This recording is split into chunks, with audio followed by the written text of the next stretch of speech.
કાર્તિકેયનો જન્મ થઈ ચૂક્યો છે, મોટા થતા જાય છે. કાર્તિકેયને લઈ ઘણા બધા પ્રસંગો છે, વચ્ચે બધા લેવા જશું તો ઘણું મોડું થશે. મુખ્ય જે ભાવ છે મારો આ કથાનો, કાર્તિકેય એટલે શું, અને કાર્તિકેયને ક્ષણમુખ પણ કહેવામાં આવ્યા. શું કહેવામાં આવ્યા છે? ક્ષણમુખ. જેના 6 મુખ છે તે ક્ષણમુખ એનું નામ છે. કાર્તિકેયનું એક બીજું નામ છે. એક ક્ષણમુખ એટલે માટે કહેવામાં આવ્યા છે. મુરુગન સ્વામી જે છે સાઉથની અંદર જે, એ આ કાર્તિકેયનું સ્વરૂપ છે. કાર્તિકેય સ્વરૂપ જ છે.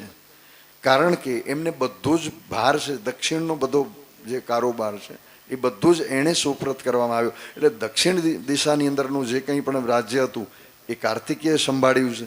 એટલે કાર્તિકેયને દક્ષિણના લોકો બહુ જ માને છે. એને મુરુગન સ્વામી જે છે એના આપણા કાર્તિકેય છે. એને ષણમુખ ભગવાન કહેવામાં આવે. ષણમુખ એટલે 6 મુખવાળા એ આ કાર્તિકેય સ્વામી છે. એટલે કુમાર કાર્તિકેય તરીકે આવે છે, મોટા થાય છે. એનું ઉદ્દેશ્ય જે છે તાડકાસુરનો વધ કરવાનો, એના માટે કરીને એમને ભગવાન શંકર ફરીથી એને આપણે કૈલાસમાં લઈ આવે છે, સમજાવે છે, અને દીકરા તરીકે જ્ઞાન આપે છે. અને એને કહે છે કે હું તારો ગુરુ બનવાનો છું. હું તારો પિતા જ્યારે ગુરુના સ્વરૂપમાં આવે અને જે એને યુદ્ધનું બધું આયુધો, અશ્વ બધા જ્ઞાન આપ્યું, ઇન્દ્રથી માંડી અને બધા દેવો એને અલગ અલગ પ્રકારના જે અસ્ત્ર શસ્ત્ર છે, વિદ્યાઓ છે, એ એને અર્પણ કરે છે. ભગવાન ખુદ શંકર એને યુદ્ધ કલા શીખવે છે. પરંતુ આ નાનકડા પ્રસંગની અંદર સાથે સાથે જીવા જેવું અને શીખવા જેવું પણ જે છે એ આપણે લેતા જશું. કાર્તિકેયને પણ અભિમાન આવી જાય છે. જ્યારે નંદી એને બોલાવવા આવે છે કે આપણે યુદ્ધ અભ્યાસ માટે હાલવું છે, ત્યારે એને આટલી બધી શક્તિઓ દેવોએ બધાએ આપી. બ્રહ્મા, વિષ્ણુ, મહેશ બધા એને શસ્ત્રો અસ્ત્રો વિદ્યાઓ આપી. એટલે કાર્તિકેયને એક જાતનો મનમાં અહોભાવ આવી ગયો કે હવે તો મારી સાથે કોણ લડી શકે. એટલે નંદી એને કહે છે કે હવે મને આ બધી ચીજોની વિદ્યા અભ્યાસની જરૂર નથી એમ. એટલે શંકર અને પાર્વતીજી છે, જો ભગવાન છે ને એને ખૂબ સુંદર રીતે સમજાવવા માટે એણે કીધું છે કે તું આવ, તને દેવ સેનાપતિ તરીકેનું સ્થાન પ્રાપ્ત થાય અને એમાં તું જો આ કહેતો હો તો એક કામ કર, હું જેને કહું એને ખાલી તું એની જગ્યાએથી હટાવીને બતાવ. એક જ ગણને આગળ કર્યો, એક જ ગણ, આને ખાલી આગળ હટાવીને દેખાડ. અને આ તો પૂર્ણ અભિમાનમાં હતા કે મારી પાસે તો એને કે મારું એક શસ્ત્ર નહીં વાપરું, માત્ર હું બળથી જ એને હટાવી દઈશ. ખૂબ પ્રયત્ન કર્યો, એક ગણ ખાલી શિવનો, એ હલી નથી શક્યા. અને જ્યારે બહુ જોરથી એને ટક્કર મારીને તો ખુદ કાર્તિકેય સ્વામી પડી ગયા છે. એટલે ભગવાન કહે છે કે કોઈ દિવસ પોતાના શત્રુને પોતાનાથી નાનો નહીં વિચારવાનો. પહેલું. બીજું, જ્યારે અભિમાન આવી જાય ને ત્યારે દરેક વ્યક્તિ હારી જાય છે. પછી એની પાસે કેટલા પણ મહાન અસ્ત્ર અને શસ્ત્ર કેમ ન હોય, તમારી હાર નિશ્ચિત થઈ જાય છે જે દિવસે તમને અભિમાન આવી જાય એ દિવસે. તો અભિમાન નહીં કરવું જોઈએ. માફી માંગે છે, પશ્ચાતાપ કરે છે કાર્તિકેયજી. અને એના મુખ્ય ઉદ્દેશ માટે એમને જે સેનાપતિ, દેવ સેનાપતિ બનાવવામાં આવ્યા હતા, એ દેવ સેનાપતિનું સ્થાન ગ્રહણ કરે છે.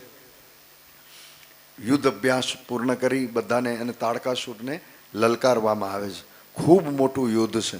આનાથી પૂર્વે તાડકાસુર પણ ખૂબ બધી તપશ્ચર્યા કરી, બ્રહ્માજીને પ્રસન્ન કર્યા છે અને એની પાસેથી વરદાન માંગ્યું છે કે હું જે ચક્રવ્યૂહની રચના કરું એ કોઈ તોડી શકે નહીં.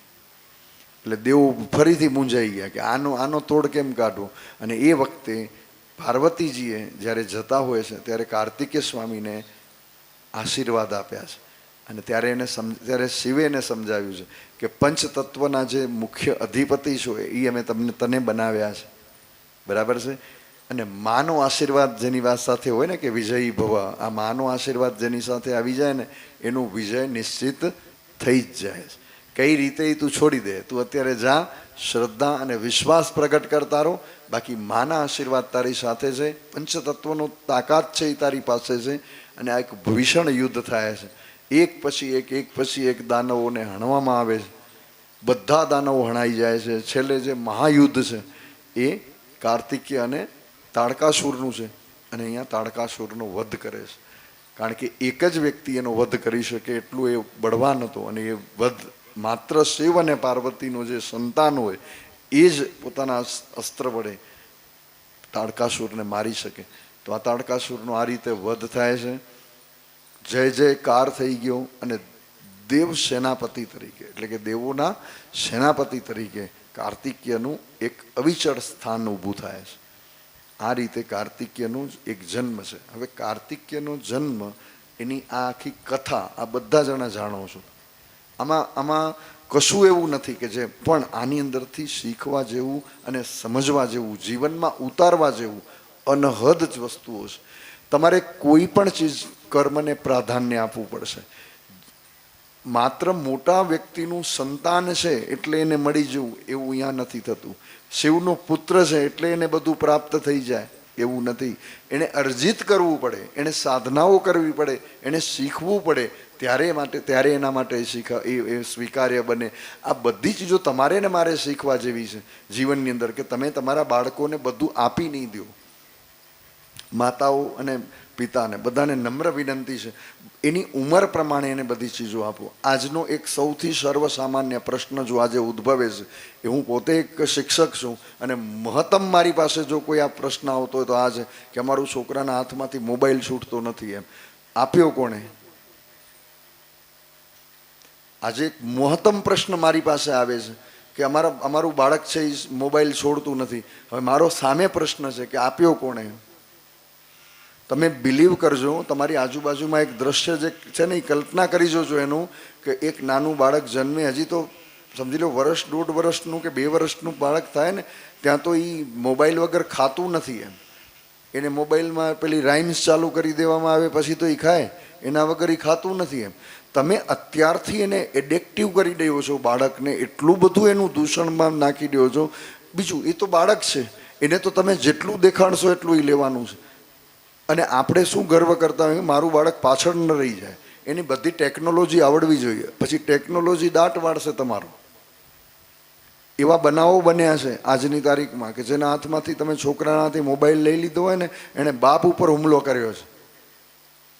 એટલું એડિક્ટિવ થઈ ગયા છે બાળકો આજે આ મોબાઈલથી. અને મારા પાસે સતત એક વસ્તુ કહેવા માટે, પૂછવા માટે આવે કે તમે આ મોબાઈલ છોડાવી દો, તમે જે કહેવો તમે આપીએ, પણ આ મોબાઈલ. હું એમ કહું છું કે આપ્યો કોણે? જેણે આપ્યો એ છોડાવે. અમારી પાસે અપેક્ષા રાખો એના કરતાં, નો ડાઉટ ગુરુજન તરીકે હું એમને માર્ગદર્શન આપી શકું, પણ મારી વાત સમજો. એ કયા સમયે કઈ વસ્તુ બાળકને આપવી જોઈએ એ જો તમને જ્ઞાન ન હોય તો એનો પરિણામ ભોગવવાનું પણ તમારા ફાળે આવશે. ઉંમર નક્કી કરો કે કઈ ઉંમરે તમે એને ક્યાં કેટલું આપશો બાળકને.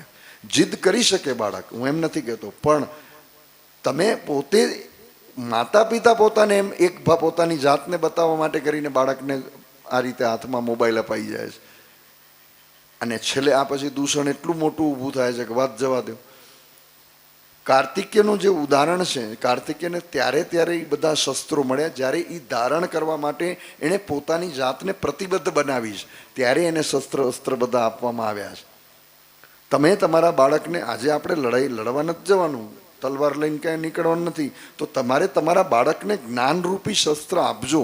એવી રીતે આપજો કે જેનો ઉપયોગી કરી શકે એને. તમે જે આ બધું અત્યારે ગેજેટ્સ છે બધા, બરાબર, મોબાઈલ ફોન, આ તે બધા ગેજેટ્સ છે, ગેજેટ્સ એવી રીતે આપજો જ્યારે એનો ઉપયોગ અને દુરુપયોગ એને સમજાતો હોય, કે કેટલો ઉપયોગ કહેવાય અને કેટલો દુરુપયોગ કહેવાય, એને સમજાય ત્યારે એને આપજો.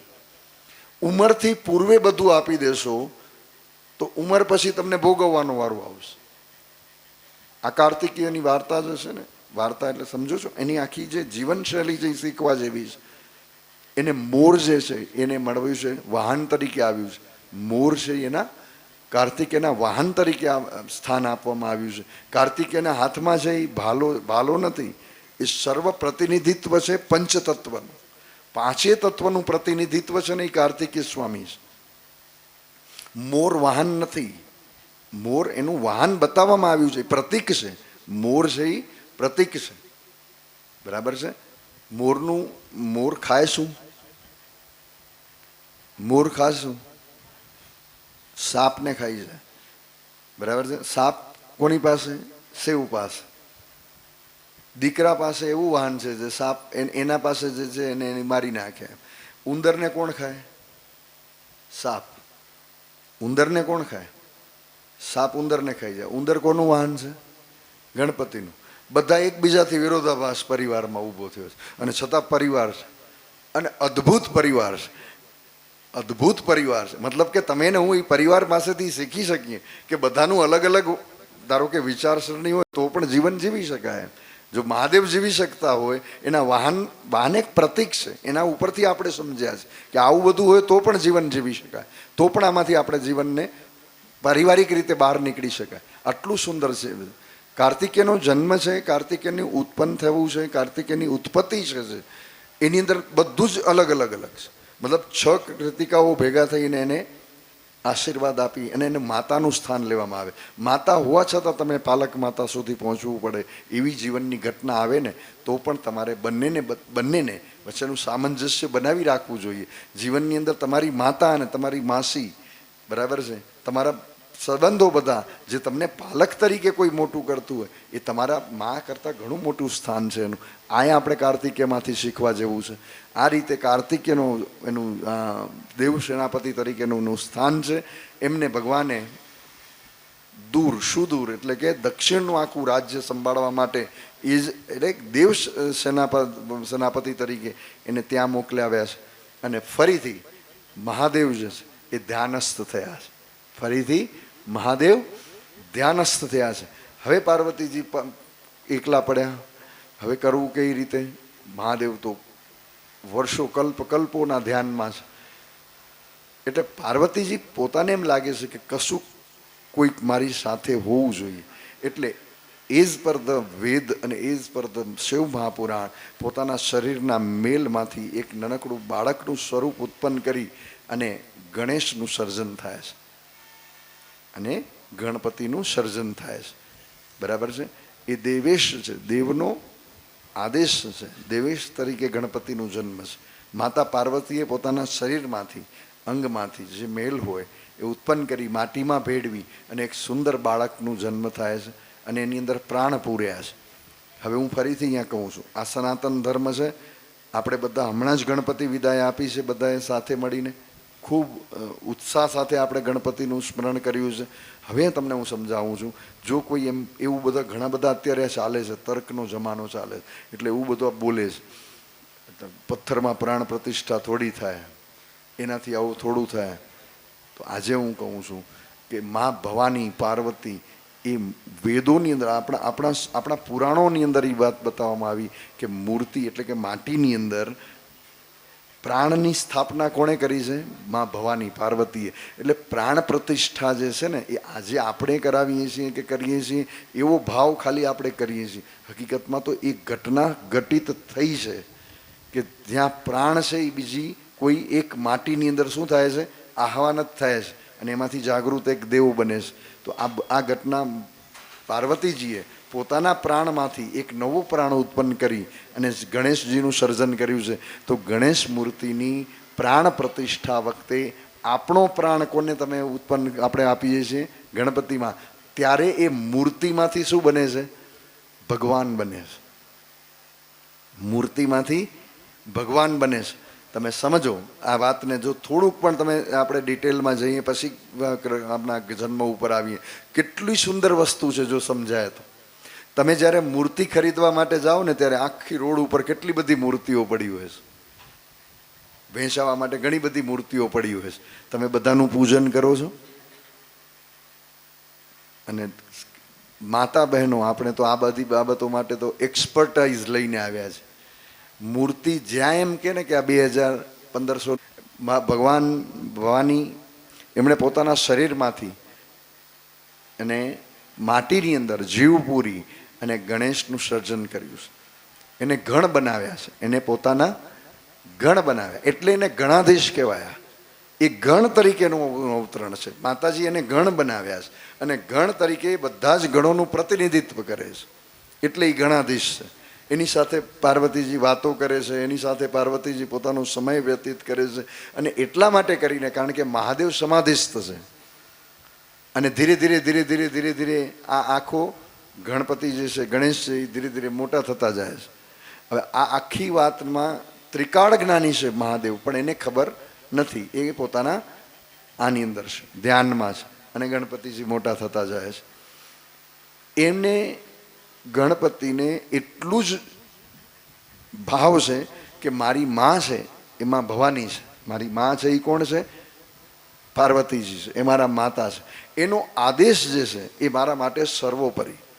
એને ગણપતિને નથી ખ્યાલ, એ મળવા જાય છે અને પાર્વતીજી એમ કહીને ગયા હોય છે કે ભાઈ કોઈને મારા અહીંયા સુધી આવવા દેવા નહીં. ગણેશ સાથે ઘણી દલીલો, ઘણું બધું વાતચીતો થાય છે. ગણપતિને પણ અહીંયા તમે સમજજો મારી વાત, ગણપતિ નથી થયા, ખાલી એનું બાળ સ્વરૂપ છે, અહમ છે. મને જે મારી માએ કીધું એ જ મારે કરવાનું, પછી ગમે એ હોય એની સામે. આ પણ ખોટું છે. સંસ્કાર, સંયમ બધી જગ્યાએ હોવું જોઈએ. આ એમણે છોડી દે છે. મહાદેવ સાથે એમની ઉગ્ર દર્શાવ થાય છે. જેટલા લોકો સાથે એની લડાઈ થાય છે એ બધાને હરાવી દે છે, બરાબર છે. અને છેલ્લે મહાદેવ એક અભિમાનની અંદર જે કંઈ બોલે છે શબ્દો, એનાથી મહાદેવને ક્રોધ આવે છે અને મહાદેવ ત્રિશૂળથી એનું મુખ દળથી અલગ કરી નાખ્યું. આ ઘટના પછી પાર્વતીજી જ આવે છે, ખૂબ રડે છે, વિનવે છે મહાદેવને કે આ એમનું ભૂલ હતી, હું કબૂલ કરું છું, પણ અત્યારે મારો પુત્રનું મસ્તક આ નીકળી ગયું છે, તો તમે એમને પુનર્જીવિત કરો. મહાદેવ એ વખતે એમ કહે છે કે ઉત્તર દિશા તરફ મોકલાવે, જે જાઓ, જે પ્રથમ મળે એનું તમે મુખ લઈ આવો, બરાબર છે. ગણો જાય છે, પ્રથમ જે ઉત્તર દિશા તરફ જાય છે, પ્રથમ સૌથી પહેલે ગજ એટલે કે હાથી મળે છે, એનું મુખ આ લોકો લઈ આવે છે. અને ગજનું મુખ જોઈ પાર્વતીજી એકદમ વિહળ થઈ જાય છે કે આવું બેડોળ સંતાન મારું ન હોઈ શકે. ત્યારે બ્રહ્મા, વિષ્ણુ બધા કહે છે કે દેવી એ બેડોળ નથી, દેવી એ બેડોળ નથી, એ સુંદર છે. એનું મુખ જે છે એની અંદરની જે ભવ્યતા છે એ અદ્ભુત છે. એમ કરી અને આખું એને ભાન કરવામાં આવે છે. અને મહાદેવ જે છે એ ગણપતિનું પ્રાગટ્ય જે છે કે એને હવે મારી વાત અહીંયા બીજું એક છે કે ટ્રાન્સપ્લાન્ટેશન, ઓર્ગન ટ્રાન્સપ્લાન્ટેશન છે ને એ આપણે અહીંયાથી શરૂ થયેલું છે. હૃદય બદલાવી નાખો અને કિડની બદલાવી, આખા ડોકા બદલાવ્યા છે મહાદેવે. એમ આ ટ્રાન્સપ્લાન્ટેશન શબ્દ ખાલી આપણો એટલે એનો, બાકી બધું બહુ જૂનું છે. બધું આપણા શાસ્ત્રોનો ઉલ્લેખ કરો ને સાહેબ, ઘણું બધું હું હવે બધું આવે છે. આપણે ભૂલી ગયા, કદાચ આપણે થોડુંક વ્યવસ્થિત ન હતું, આપણે છોડી, બાકી ક્યાંય નથી. જે આપણી પાસે છે ને એ ક્યાંય નથી સાહેબ. જે ભારત પાસે છે એ કોઈ પાસે નથી. આજે તમને કહું છું, આર્યભટ્ટ ન હોય અને શૂન્યની શોધ ન થઈ હોય, બાકી તમારા બધા કોમ્પ્યુટર ડબલા. કારણ કે કોમ્પ્યુટર બે જ લેંગ્વેજ સમજે છે. કોમ્પ્યુટર બે જ વસ્તુ સમજે છે, બાયોનરી છે, 0 અને 1. હવે 0 જ નથી, તમારું કોમ્પ્યુટર ડબલું થઈ ગયું. બિલ ગેટ્સ બધા ઘરે બેસી ગયા, બરાબર છે, જો 0 ન હોય. આર્યભટ્ટ વગર કોઈએ 0ની શોધ કરી નથી, તો આર્યભટ્ટે 0 શોધ્યો. હવે તમે એમ કહો છો કે બાકીનું બધું આણે શોધ્યું, તો બધું થઈ ગયું પૂરું. પૈડાની શોધ ભારતમાં થઈ છે. વ્હીલ છે ને, જે વ્હીલ, એની શોધ ભારત. તમે વ્હીલ વગર કોઈ પણ વાનની કલ્પના કરીને બતાવો. હવે તમે એમ કહો છો સ્ટીમ એન્જિન આણે શોધ્યું, આ રાઈટ બ્રધરે પ્લેનની શોધ કરી, આ બધા નીચે વ્હીલ લાગેલા છે. વ્હીલ જ ન હોય, તમે ઉડાડશો શું? એમ ભાઈ ભારતે જે કર્યું અદ્ભુત છે. આપણા ભારત પ્રત્યેનું માન છે. બોલો ભારત માતા કી. આપણું ગર્વ હોવું જોઈએ આપણી પાસે, આપણા દેશનું.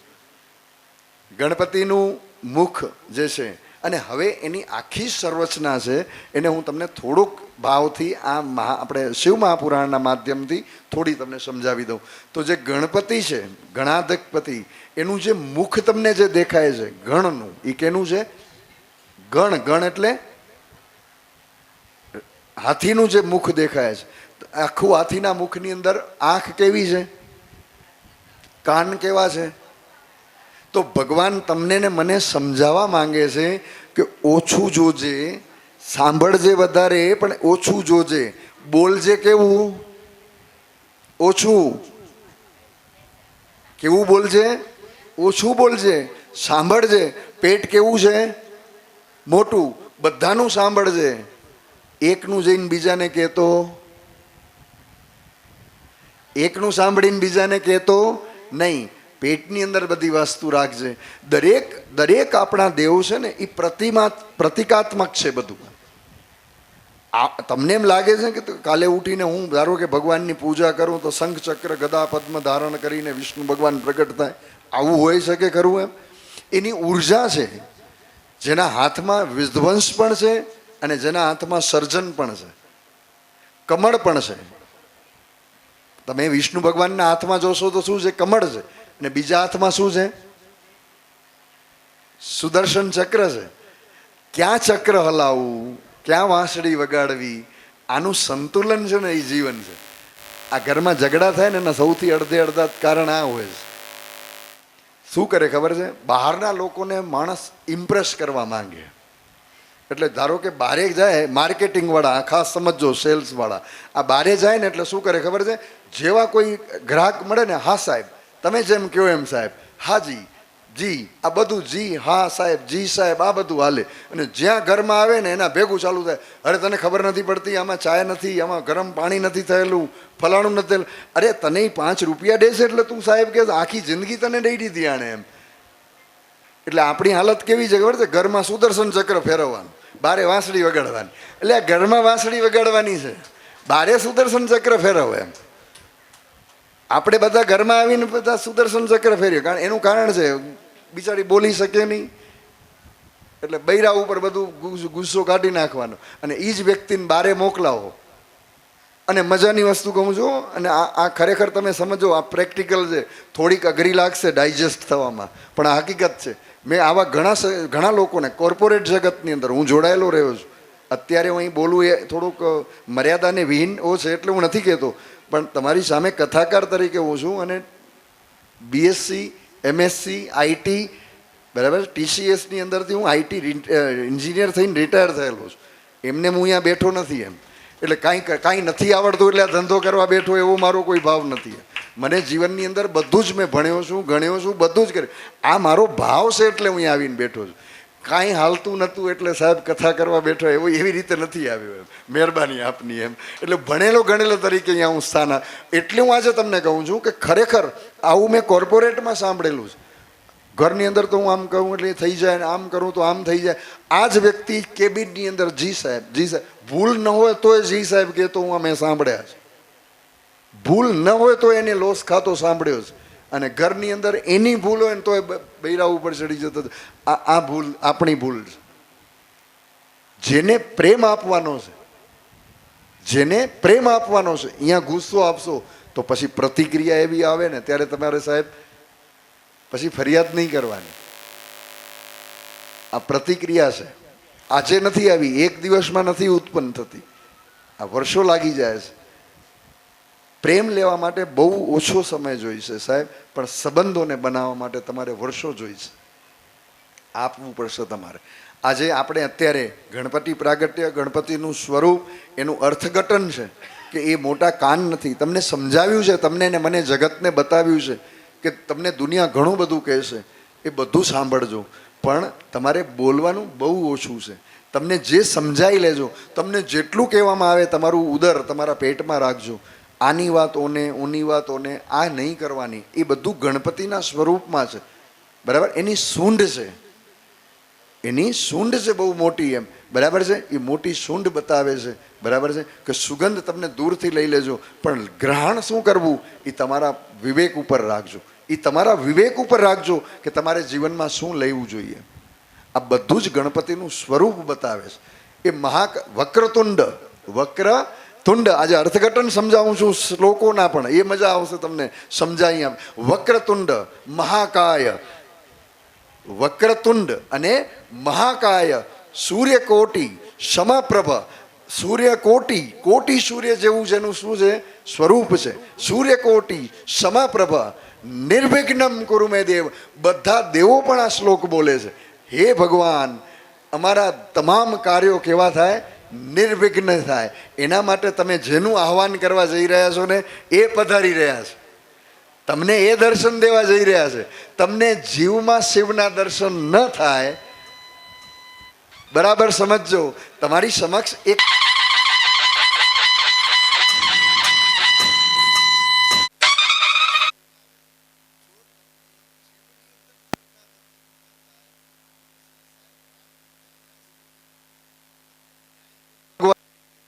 અત્યારે તમારી સમક્ષ એક સુંદર બાળક પોતાની જાતને થોડી વાર માટે એક વિચારજો, જેને જેને તમે અત્યારે ગણપતિનું સ્વરૂપ ધારણ કરે છે ને એ વ્યક્તિને પણ ખબર નથી કે ગણપતિ શું છે, પણ એ એટલા ભાવથી પ્રવેશ કરશે. જો તમને આ ભાવ સમજાય ને તો તમને ગણપતિના દર્શન થઈ જશે. આજે અદ્ભુત સ્વરૂપ છે એનું.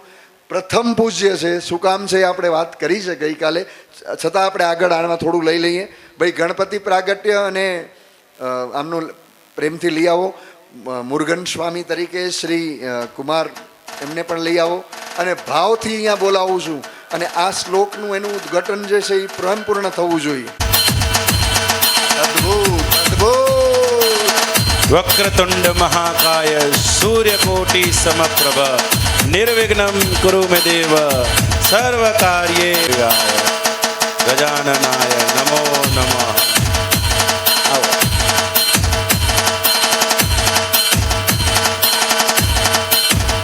સુરનો વધ થયો હતો એવા શ્રી કાર્તિક સ્વામીને આપણે આહુત કરશું. આવો પધારો કાર્તિક મહારાજ, પધારો. ધીર ગંભીર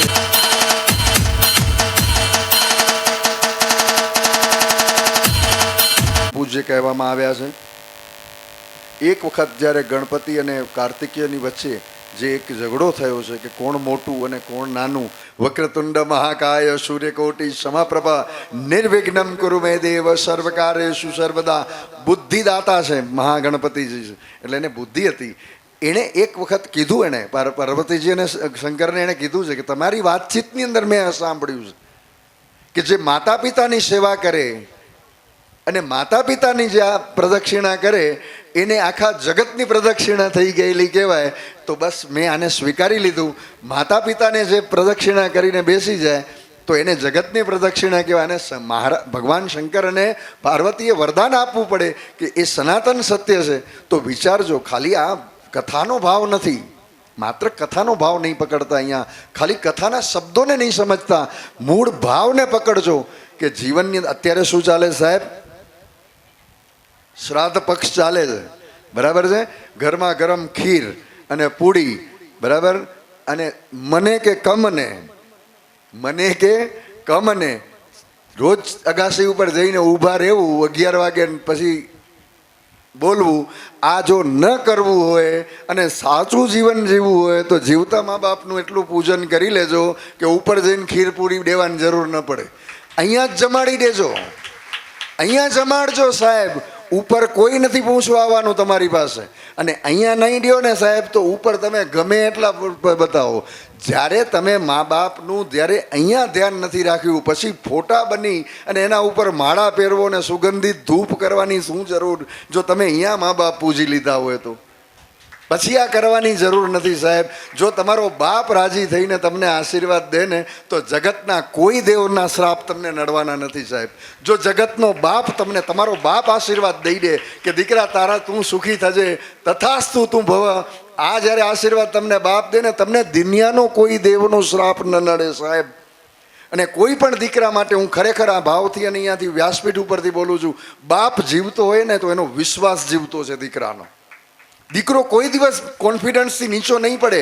આ મારા શબ્દો નથી, આ શિવ મહાપુરાણના શબ્દો છે.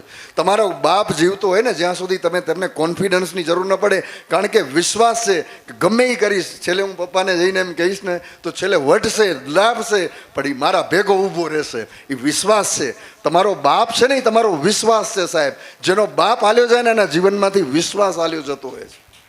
પછી તમે કરોડપતિ કેમ ન હો સાહેબ, તમે અબજોપતિ કેમ ન હો, તમારામાં વિશ્વાસ નહીં ઊભો થઈ શકે. કારણ કે તમારા ભેગું હવે રહેવું ને એવું કોઈ નથી તમારું.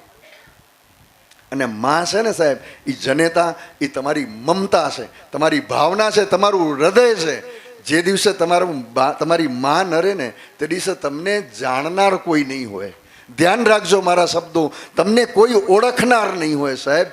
તમને પૈસો અને આ બધાથી તમને તમારી જાતને બધા ખાલી રાખશે, તમને જાણનાર કોઈ નહીં હોય. કારણ કે તમને જાણનાર એ છે જેણે તમારા આખી દુનિયાથી 9 મહિના વધારે જાણ્યો છે તમને.